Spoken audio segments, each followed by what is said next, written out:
Today, WHAS celebrates 50 years of continuing Kentuckiana service. And now, here to recap some of those earlier years, your host, Jim Walton.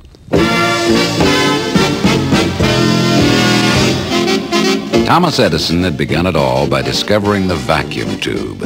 Marconi, since 1895, had been dabbling with wireless transmission, and rumors began. In 1917, Henry Deal, an obscure Louisville City Hall draftsman, told Pleasant Brooks that the day would come when the world could hear his baritone. Mrs. Brooks says he described not only radio transmission, but forecast television. And then in 1920, Pittsburgh listeners picked up first radio station broadcasts from KDKA. By the following year, crystal detectors had become a national rage, and at the time our story opens in 1922, the country was mumbling of dynamos, voltmeters, variometers, choke coils, and variable resistance. Radio sets were being incorporated into rings, necklaces, and cigar boxes. July 1922. On the 2nd of July, Fifth Avenue buses in New York were equipped with overhead antennae for convenience of passengers who couldn't wait to get home to listen. The Lackawanna Railroad was preparing to install earphones in the berths. It was estimated that there were already 19,000 stations in this country, 15,000 of them amateur, 348 experimental, 2,783 on ships, 439 commercial. The National Geographic magazine figured that distances from now on would be measured not in miles, but in knob turns. Colleges were preparing to introduce courses. $5 million a week was being spent on radio equipment, which in 3 years had increased several thousand%. Recruiting was being stimulated by it. Populace ducked in and between swims at the beach to listen to the ether, and inventors were claiming contact with the spirit world. Headphones clamped to ears of patients were being used to prevent discomfort during operations. In Texas, a wedding ceremony was performed by the minister, bride, and bridegroom at 3 different stations. By 1922, KDKA was broadcasting regularly from a tent on top of a Pittsburgh building, sending out regular concerts, news, church services, and static.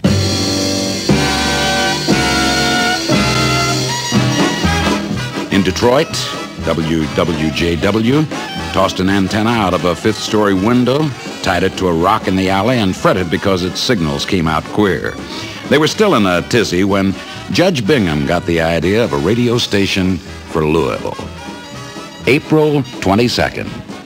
Judge Bingham, owner of the Courier-Journal, called on Credo Harris. Credo, he said, "I want you to put a radio station on the air for me," or words to that effect. Well, Credo and Emmett Graft visited WWJW, found them biting their nails, but learned how to set up a station. A license awarded by Herbert Hoover, Secretary of Commerce. And why WHAS?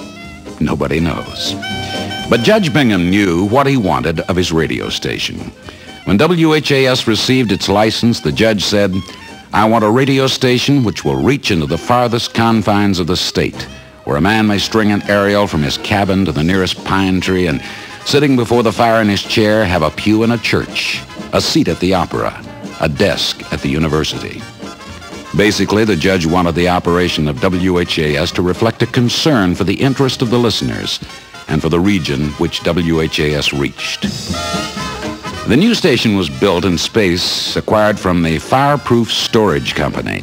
It consisted of 5 rooms, a reception room, studio, manager's office, engineer, and generator. The walls were pale cream, the woodwork apple green, pale gray rugs, drapes at casement windows, wicker furniture upholstered in bright cretonne, a grand piano at one end, an organ at the other, and the microphone size and shape of an alarm clock. Guests were scared to death to touch metal in the studio. Nobody knew at that time what would happen. Credo Harris, meanwhile, was busy sending out letters to university upon university, musical societies, public characters, prominent individuals of Kentucky and southern Indiana, and many queued up for auditions. One couple in their 70s appeared to sing. Saturday, July 15th, 1922. Two antennae, 60-foot towers, were raised on the roof of the Courier-Journal building, and practice tests made, phonograph and piano concert. 100 calls reported that it was loudest, clearest program they'd ever heard. William Tapp of Upper River Road, using a 25-foot clothesline for antenna, said the program was loud and distinct. Sunday, July 16th. Marconi, in an interview quoted in the Courier-Journal, foresaw a great university of the air. A warning voice, he predicted, would clear the ether of all chatter, making way for the great ones of humanity, science, authors, artists, who would lecture for some great central institution to classes of 20 million people. Monday, July 17th. Sizzling weather, unnoticed by fans raiding electric shops for last-minute equipment. One woman, electrically uninformed, constructed a set from directions printed in the newspaper. She said she heard the second practice concert just fine. Tuesday, July 18, 7:20 p.m. 10 minutes to airtime. Emmett Graff got the last bug out of the equipment.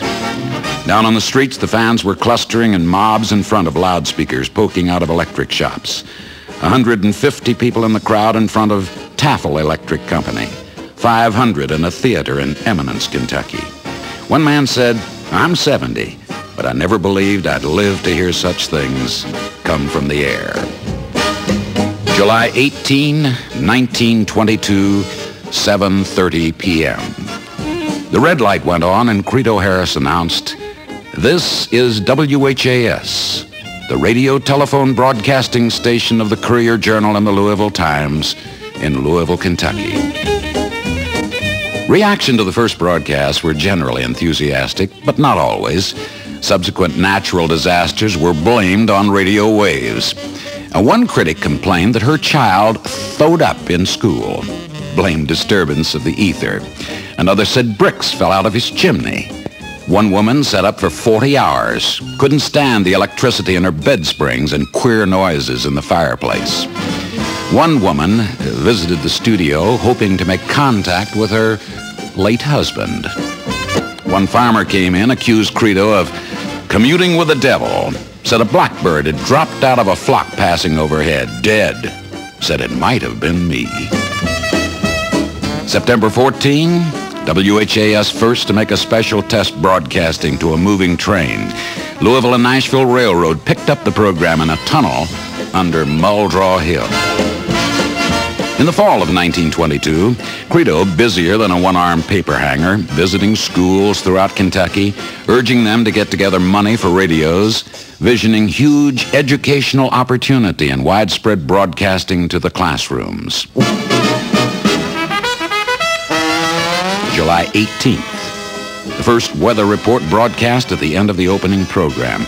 And these weather reports later were to save farmers millions of dollars, repay radio costs many times over.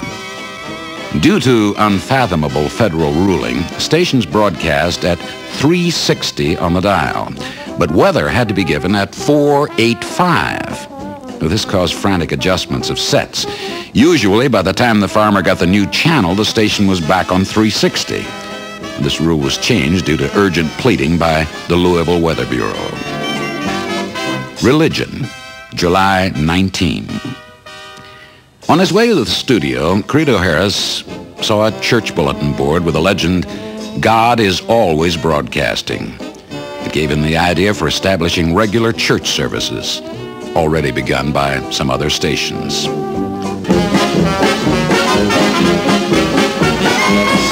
Sports for 1922. July 19th, 4 p.m., the first baseball scores broadcast. October 4th, WHAS, first baseball game broadcast, the World Series, compiled from INS reports by wire. October 21st, the first football game, Center versus Harvard. Music in 1922. Music was the backbone of the station from the start. During the first 3 months, the station gave 82 afternoon concerts, 82 evening concerts, 12 Sunday afternoon sacred recitals, 1,610 entertainers, many repeat performances by the same soloists, of course. The actual count of repeats was not kept at that time. July 22nd, 1922, Saturday night. Following the regular program, Charles Meyer's dance orchestra moved into the station from the country club, while a mobile unit rigged up to advertise WHAS pinch hit for the dancers at the club, reproducing music from the studio. Up till then, it had been thought that drums, bass files, could not be reproduced by radio. WHAS was first to introduce clavichord to the air. Helen Mitchell, in costume, played it with a mic inside the instrument. Other programs carried music from jugs, carpenter's saws, zithers, and French harps. Whistlers enjoyed a streak of popularity. December 1922. The first remote pickup was of the Alamo Theater organ. October 31st, 1922, in the news. Vice President Calvin Coolidge spoke. He was supposed to take 15 minutes. He spoke 6. Thomas R. Marshall and Ida M. Tarbell also addressed the WHAS audiences. Ida M. Tarbell described it as the greatest scare I ever had in my life. In 1922, WHAS started cooperating with police in the location of criminals. They also established a Bureau of Missing Persons. WHAS 1923. By January 1st, WHAS had reached Spanish Honduras, Sydney, Nova Scotia, and Hudson's Bay. 30,000 letters had been received from its fans, and WHAS ranked as one of the 6 foremost stations in the United States. It had given 3,006 performances, had reunited 17 missing persons to their families, one of them 2 minutes after the first announcement on the air. 1-tube battery sets still were in general use. Engineers were still fretting over body capacity. Fans who called up to say their apparatus had gone bad were told to wiggle their cat whiskers, dash crystal with rubbing alcohol, or bake in the oven for 10 minutes. The first anniversary, July 18, 1923. The station had received 64,000 letters, estimated listeners at 3,200,000, and had been heard in Labrador and the Azores.